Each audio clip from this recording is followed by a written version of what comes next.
I don't want you to think that I'm one of those people who like to meddle in other people's lives. I was never the type to bother the neighbors for being noisy. On the contrary, I used to be the noisy one. But the noises coming from Joseph's house, my neighbor's house, became impossible to ignore.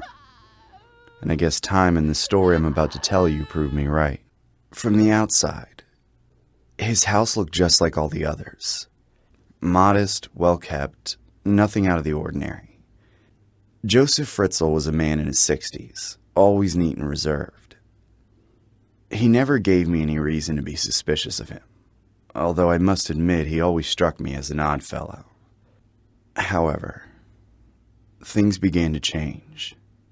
It was just small details. A cart full of bags of groceries for one person, the basement light on at odd hours, and those noises. Banging, muffled screams, as if someone was locked in there. For weeks I tried to ignore it. I thought maybe I was just imagining things. Maybe Joseph was watching movies. Maybe he was exercising to music. There were too many possibilities, and assuming your neighbor is a psychopath isn't usually the first one you accept. But one night, those noises became unmistakable. Something or someone was suffering down there. I had to do something. I couldn't keep looking the other way. I thought about calling the police, but I didn't think they could do much. They would probably go to his house and tell him that a neighbor had reported him for noise. This would not only alert Joseph, but he would be suspicious of me since his basement is only close to my house. I had to do something else. I had to investigate on my own. The next day started like any other. Joseph left early as usual, got in his car and drove off. I stood watching from my window. I wanted to make sure he was leaving before I made my move.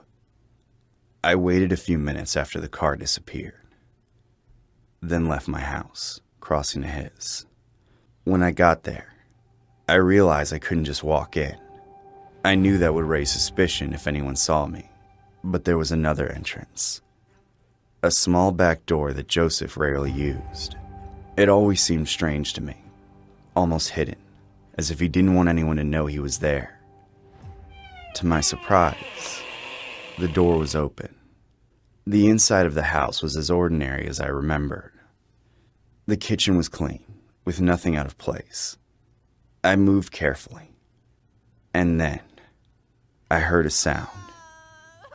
It was a moan, soft but clear, and it was coming from the basement.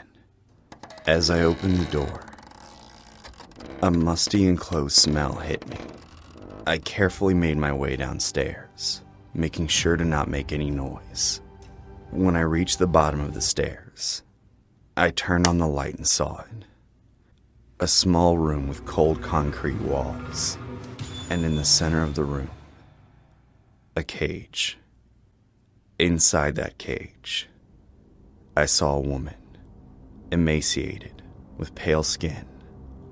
She was surrounded by 6 children, all looking equally malnourished and terrified. My mind was slow to process what I was seeing. The woman looked up and saw me, as confused as she was frightened. I wanted to approach, but I was frozen in place, unable to move from shock. I did not expect to find something like this. I really thought that somehow it was all my paranoia, but no. It was real. This was happening. My neighbor was holding a woman and 6 kids hostage. I had to get out of there before he came back. As I got closer to the cage, the woman grabbed my arm with little force, but still surprising for someone in her condition. "Please get us out of here." I began to search for something, anything I could use to open the cage. My hands were shaking. I searched the room, but there were no tools, nothing that could help me. Suddenly, I heard a noise upstairs. The front door opened. Joseph was back. Had he forgotten something? He wasn't supposed to be back for hours. I didn't have much time. The only option was to hide, so I slipped behind some boxes.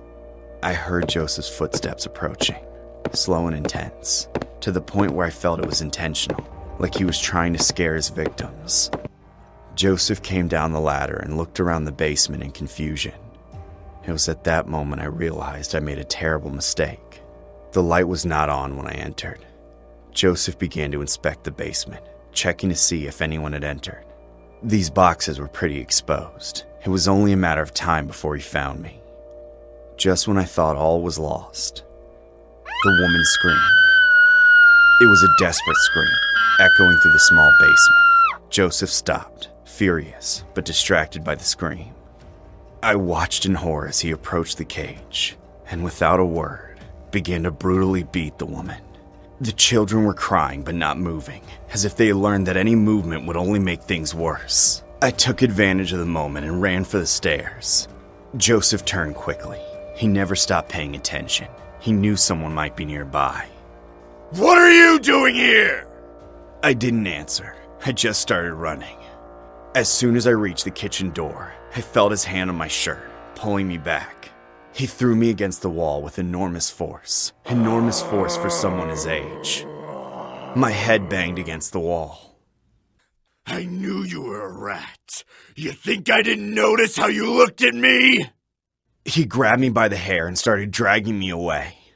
I tried to grab something from the kitchen as I kicked dizzily to get free, but I couldn't grab a knife or anything sharp, just a small bottle. Joseph dragged me out of the kitchen and threw me downstairs into the basement. I rolled down, slamming my body against the concrete steps. Joseph came down the stairs with an enormous calm. As he came down, I looked at the bottle I had grabbed. It was a bottle of lemon. Joseph came closer, his hands ready to hurt me more. At the last moment, I pulled out the bottle, and with the last bit of strength I had left, I threw the liquid in his face. The citric acid burned his eyes and he screamed in pain, recoiling as he covered his face. I stood up and rammed him with all my strength, and he crashed into the woman's cage. As soon as she had him in her grasp, she bit him violently in the neck. Joseph screamed in pain, and I took advantage of the confusion to crawl down the stairs and out of the house. I was free. With what little strength I had left, I ran towards my house. As soon as I got there, I locked the door. My hands were shaking so badly that I could barely turn the lock. As soon as I locked the door, I immediately called the police.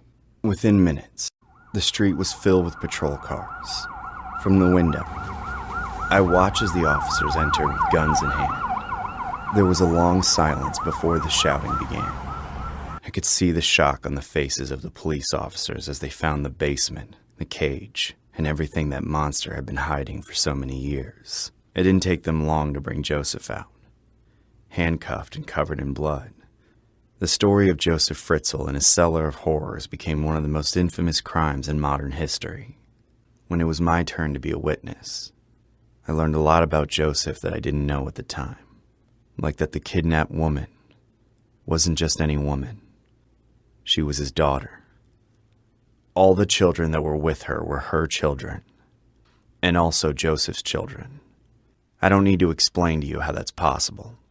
You can imagine it. There are times I feel guilty for not having acted sooner, but I quickly erased that thought. I know I did what I had to do. I hope I'm wrong. But I find it hard to believe that this woman and her children can live a normal life after what they went through with Joseph. But they can start trying. They're free now. This story is inspired by the crimes of Joseph Fritzl, an Austrian man who held his own daughter, Elizabeth, captive in a cellar for 24 years. From 1984 to 2008, Fritzl abused his daughter, with whom he had 7 children, all of whom were also imprisoned in the cellar. Joseph Fritzl is currently serving a life sentence in Austria after being convicted in 2009 of murder, kidnapping, and enslavement. I've never been one to indulge in self-care. Life as a young professional in a bustling city left little room for such luxuries. But after months of grueling hours at work, my body ached for relief, and my mind desperately needed a break from the chaos. So, when I heard about Elysium Touch, the new massage parlor that had opened up just down the street, I was intrigued enough to give it a try. The receptionist greeted me with a warm smile, and a delicate aroma of essential oils wafted through the air. Instantly, it felt as if I had entered another world, one where stress simply melted away. Minutes later, I was introduced to my masseuse, Nina. She was strikingly beautiful, tall, with an athletic build that suggested she took great care of herself. Her long dark hair fell in soft waves down her back, glistening under the parlor's gentle lights, accentuating her high cheekbones and delicate jawline. As she led me to the massage room, her captivating green eyes sparkled with warmth and kindness, instantly putting me at ease. The deep tissue massage I'd chosen unfolded like a carefully choreographed symphony. Every movement of her hands was deliberate, soothing, expertly targeting the knots that had lodged themselves deep in my muscles. The oil she used filled the room, their aroma wrapping around me like a warm embrace, drawing me deeper into relaxation. The rhythmic, melodic music in the background was almost hypnotic. Time seemed to disappear as my worries dissolved, replaced by a serenity I hadn't felt in years. Soon I became a regular at Elysium Touch, visiting at least once a week. Each session felt like a mini escape from reality. I even took advantage of their enticing discount packages, and on my last visit, I received nearly 75% off. A deal that made no business sense to me, but who was I to complain? However, when I visited Elysium for the fourth time, I had no idea what awaited me that night. The management called my number, offering a complimentary massage as a reward for my loyalty, saying I only needed to pay for refreshments. In hindsight, that should have set off alarm bells in my head, but all I could think about was Nina. Over the weeks, I had begun to feel an unexpected connection with her. Nina listened, laughed at my jokes, and even shared snippets of her own life. Nina was also the curious sort. She liked to learn more about her clients, and I was happy to share. I told her about where I worked, what I did for a living, and that I had no family to speak of and lived alone, not far from here. Sometimes, I even seriously considered asking her out on a date, but that night, something was off, really off. As the massage began, everything felt familiar at first. Her touch, the soothing oils, the gentle music. But this time, the oils had a stronger scent, almost overwhelming. A strange fuzziness started to creep over me. I tried to stay awake, to focus, but the effort felt futile. My grip on consciousness was slipping, and before I knew it, I was being pulled into a deep, inescapable sleep. When I finally woke up, bright white lights hurt my eyes, and a coldness seeped into my bones. Panic clawed at my throat as I tried to move. I quickly realized that I was strapped to a cold operating table. My heart raced, pounding against my chest like a caged animal. The last thing I remembered was Nina's touch, her smile. But where was she now? And who were all these people? I looked around, my pulse quickening as masked figures surrounded me, their faces obscured by surgical masks. A deep chill settled in my gut as I tried to comprehend the situation. "Ah, you're awake," a voice said, smooth and eerily calm. It belonged to a man dressed in scrubs, his eyes gleam with a sadistic glint. "Welcome to my operating table. My name is Dr. Harrow, and I'll be your surgeon today." My mind raced. What's happening? Let me go! I tried to scream, but my voice was too weak. Dr. Harrow picked up a scalpel, holding it delicately between his fingers, letting it glint menacingly under the bright lights. "This little tool will help us acquire what we need from you, Alex. Thanks to your sacrifice, you'll save a lot of lives and also help us make a lot of money," he said, as those gathered around him, also dressed in scrubs, nodded in unison, their eyes fixed on me. "Do you want to know what we're going to take from you, Alex?" He continued, smiling as he slowly traced the blade over my body, lingering over my kidneys, lungs, heart, throat, and finally resting just above my eyes. At that moment, the horrifying realization hit me. I had just fallen victim to an organ trafficking ring. I recoiled in terror, frantically trying to free myself. but my hands and feet were bound tightly to the table. Now let's get ready, shall we? Dr. Harrow spoke, signaling to one of his assistants, who approached me with a syringe in his hand. I recognized it was anesthesia. They were going to put me to sleep again. Fear clawed at my insides as I thought of being trapped in this filthy makeshift underground clinic. The reality of what was happening, that my body was about to be sliced apart for its organs, hit me like a sledgehammer. My heart pounded in my chest, the weight of my own impending death pressing down on me. Just as the needle pricked my skin, I heard a loud bang from outside the room. The doors of the operating room suddenly flew open, and a group of police officers stormed in. Police, hands in the air! They shouted, guns drawn. Panic swept through the room. Dr. Harrow reacted quickly, yanking my head back and pressing the scalpel to my throat. Stay back or I'll slit his throat! His voice cracked and his eyes were wild. I could barely breathe. The cold edge of the scalpel dug into my neck, and every muscle in my body froze.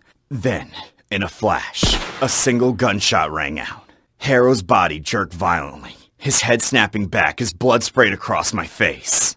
He crumbled on top of me, his dead weight pressing me into the table. I screamed, choking on panic as gunfire erupted in all directions between the police and the remaining goons. The operating table jolted, tipping over, and I crashed to the floor. The impact knocked the wind out of me, and before I could process what was happening, everything went dark. When I opened my eyes again, I was in a hospital room, a warm blanket draped over me. Officer Reed sat beside my bed, relief softening the lines on his face. You're safe now, Alex. We got there just in time. They were about to operate on you, steal your organs, he said, his voice steady. I blinked, trying to process the whirlwind of events. The massage parlor, Nina, was she part of this? Reed shook his head. No, Nina's an undercover agent. We've been investigating Elysium Touch for weeks. They specifically target individuals who live alone and have no close living relatives. It's a massive organ smuggling ring. They research their clients, choosing those who fit their profile. That's how they've stayed under the radar for so long. You were almost their next victim. His words sank in slowly. Nina, she saved me? I asked. Yes, he confirmed. Her undercover work brought us to you just in time. The weight of betrayal still settled heavily on my chest even as I learned the truth about Nina. I thought she cared. I thought she was different. I said finally. Reed's expression softened. Nina did what she had to do in order to maintain her cover. You're lucky to be alive, Alex. These are dangerous people, constantly moving to avoid detection. They've gotten away with it for too long. But this time, we'll make sure they face justice. I spent a few more days in the hospital, my body slowly healing. But my mind remained trapped in that cold, sterile operating room. Nightmares plagued my sleep, visions of Dr. Harrow looming over me, scalpel in hand. Despite the lingering fear, I forced myself to return to some sense of normalcy, pushing through the unease that clung to me like a second skin. I had been given a second chance, and I wanted to make it count, even though it was difficult to find peace in the chaos. Then, one evening, I saw her, Nina, walking along the sidewalk. For a moment I hesitated, unsure of what to say, but gratitude pushed me forward. Nina! I called out, my voice a little shaky. She turned, her eyes meeting mine. I walked over to her. Thank you for saving my life, I said. She gave me a small nod. After a beat, I blurted out, Would you maybe want to grab a coffee sometime? She paused, considering, then nodded. Sure, she replied, her voice calm but sincere. A tentative smile passed between us, and for the first time, I felt a flicker of hope. Maybe this was the beginning of healing. Maybe. Despite everything, I could find a way to move forward. Hillcrest Lane is a quiet place. The kind of suburban street where every house looks the same. Big lawns, 2-car garages, lights off by 10 p.m. You'd think a place like this would have security cameras or alarms. But that's the thing about the people in neighborhoods like this. They don't expect trouble. They assume danger stays far away in these parts of town, which works for guys like me.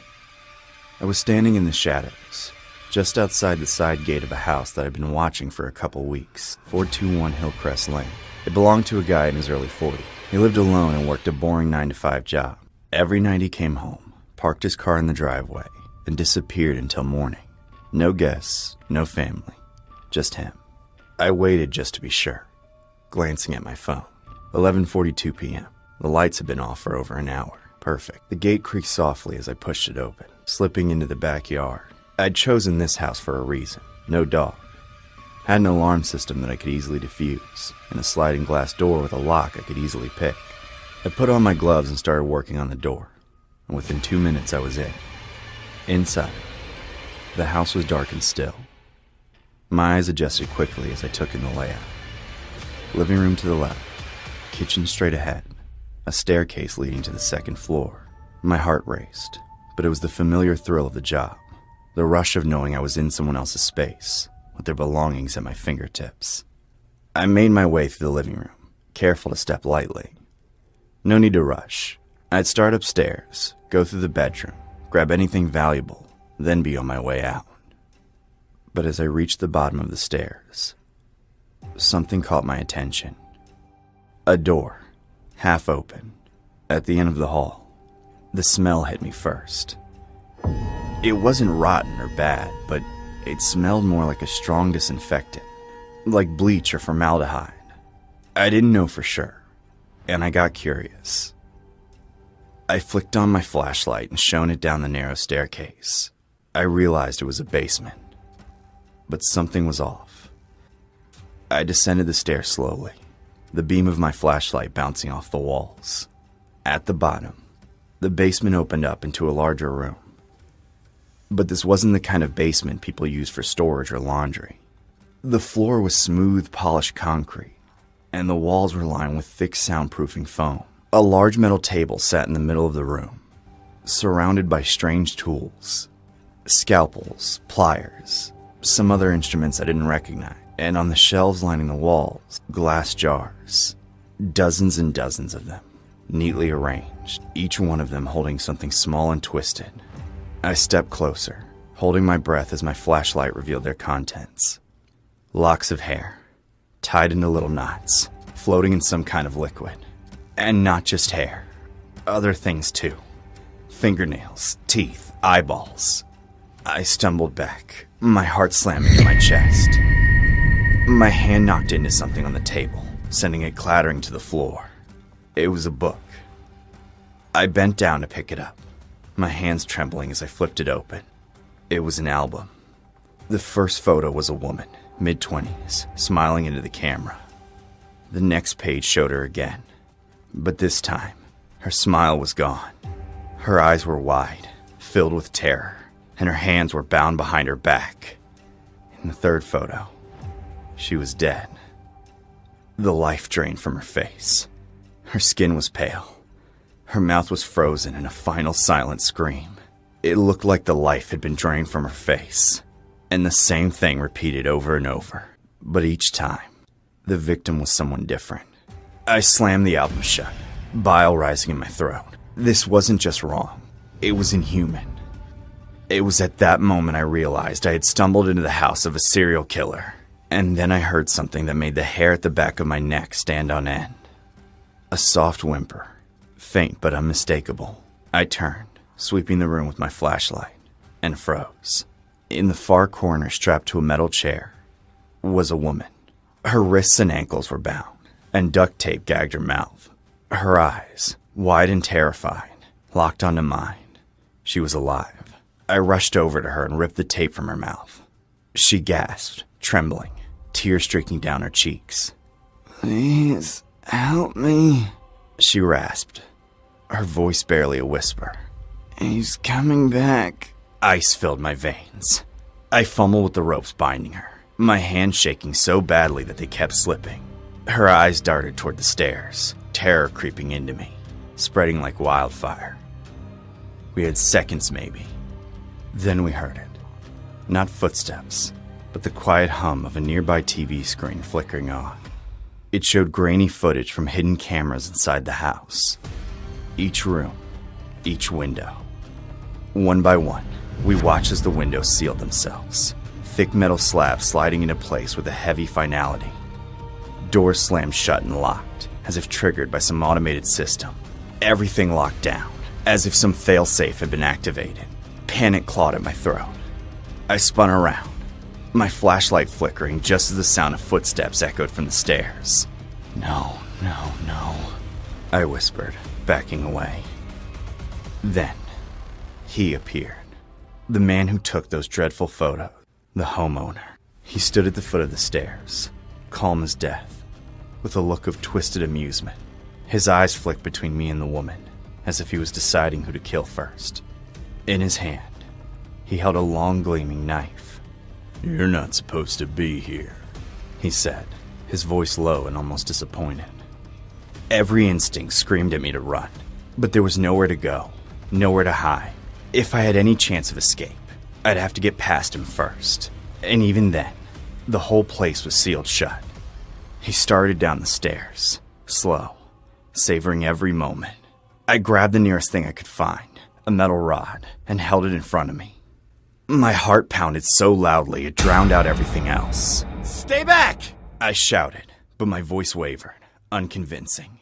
He smiled, a slow, deliberate grin that sent chills down my spine. "You don't understand," he said, his voice calm, almost playful. "This is my home. You're the intruder. You're supposed to attack me. I'm supposed to say stay back." Before I could react, he lunged at me. I swung the rod with everything I had, but he was too fast. His knife slashed across my arm, sending a searing jolt of pain through me. Blood poured from the wound, staining the floor, and I fought to stay on my feet as dizziness washed over me. At that moment, I realized I wasn't getting out of here alive. Not in this basement, not against him. He lunged again, knocking the rod from my hands. It clattered uselessly to the floor as I fell back, crashing hard. The air rushed out of my lungs as he pinned me down with his foot, pressing against my chest. The knife glinted in the dim light. Raised slowly, he aimed at my throat. This was it. Time slowed as I braced for the end, watching the blade descend. But then, she appeared out of nowhere. The woman I'd freed. She was bloody and trembling, but she was alive. She swung the rod I dropped with all her strength. A raw, primal scream ripping from her throat as the heavy metal connected with the back of the killer's skull. The crack echoed through the basement. His body crumbled on top of me, unconscious, his knife clattering to the floor. I shoved him off, gasping for air, my chest heaving. Together we bound him to the metal chair, making sure he couldn't move. His head lolled to the side, blood dripping from the gash in his skull. He was out cold, but we didn't take any chances. The house was still locked down, but the woman, named Sarah, knew how to disable the security system. She'd been watching and learning. Within minutes, the doors clicked open. We didn't waste a second. We ran through the basement, up into the house, and out into the night. Cold air finally hit my face like a slap. And for the first time since stepping into that nightmare, I felt like I could breathe again. My arm throbbed, but I didn't care. We reached the street, and Sarah, with trembling hands, started calling the cops with the phone she had retrieved from the killer's pocket while tying him up. I simply collapsed onto the curb, staring up at the night sky. Rain falling in soft droplets. I was alive. I had come so close, too close, but I made it.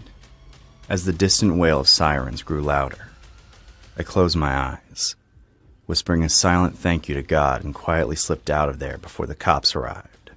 I'd been reckless, greedy, and walked into the wrong place, thinking it would be easy, but I survived. After that night, I never wanted to rob again.